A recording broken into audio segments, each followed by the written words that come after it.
સરસ્વતી તાલુકાના ગોલીવાડા રોહિત સમાજ દ્વારા જોગણી માની ટોપલા ઉજાણી નીકળી હતી ત્યારે ગોલીવાડા ગામના રોહિત સમાજના નોકરી તેમજ ધંધા માટે બહાર રહેતા પરિવારો ઉજાણીની આગલી સાંજે માતાજીના ટોપલા ઉજાણી હિસ્સો લેવા માટે પોતાના કુટુંબ સાથે માદરે વતન ગોલીવાડા પધાર્યા હતા અને વડીલોના જણાવ્યા અનુસાર તેઓના ગામમાં 56યા દુષ્કાળ વખતથી ચાલી આવેલી આ ઉજાણીની પરંપરા હજુ પણ અકબંધ જોવા મળી રહી છે। આવનારા સમયમાં ગોલીવાડા વસ્તી પંચના 70 કુટુંબો દર વર્ષે ગામના ભાગોળે આવેલા જોગણી માતાજીના મંદિરે ચૈત્ર સુદ બારસના દિવસે ઘઉંનો લોટ, ગોળ, ઘી, પાણી જેવું જરૂરી સામગ્રી દ્વારા તૈયાર કરીને જોગણીમાના મંદિરે શુભ દીવો કરી પ્રસાદી રૂપે લેવાય છે। વર્ષોથી શીતળામાં તેમજ જોગણીમાની ચમાર મહાજન સમાજના એકતાના પ્રતીક તરીકે સામૂહિક પૂજા પરંપરા ચાલી આવે છે।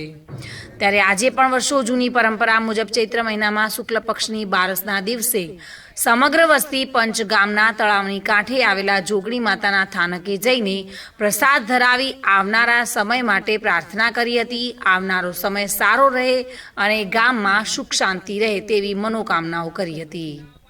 આ ઉત્સવ 12 ચૈત્રના બારસના રોજ માતાજીની ટોપલા ઉજવણીઓ જેને કહેવામાં આવે છે અને પરંપરાગત વડવાઓથી મળીને આ ગામની અંદરમાં કુશળ માતાજીનું કુશળ રહે અને આખા ગામને શાંતિ રાખે, રોગચાળો ના થાય। 56 કાળ વખતથી મળીને માતાજીના પ્રસાદ આવેલા છે અને ઉત્સવ અમે પરંપરાથી બહુ સરસ છે, બહુ મજાની છે, આનંદ છે, એટલો બધો ભાઈચારો સારો છે અને આવા સારી રીતે ટોપલા નીકળો છે અને કોઈ બબાલ કે કોઈની વધારેની વાત નહીં કરવી જોઈએ। એકતા થઈ અને આ ઉજવણીઓ માતાજીની ઉજવવી જરૂરી છે।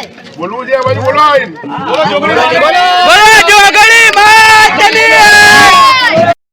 સામંત પરમાર સાથે bureau report, today Gujarati news.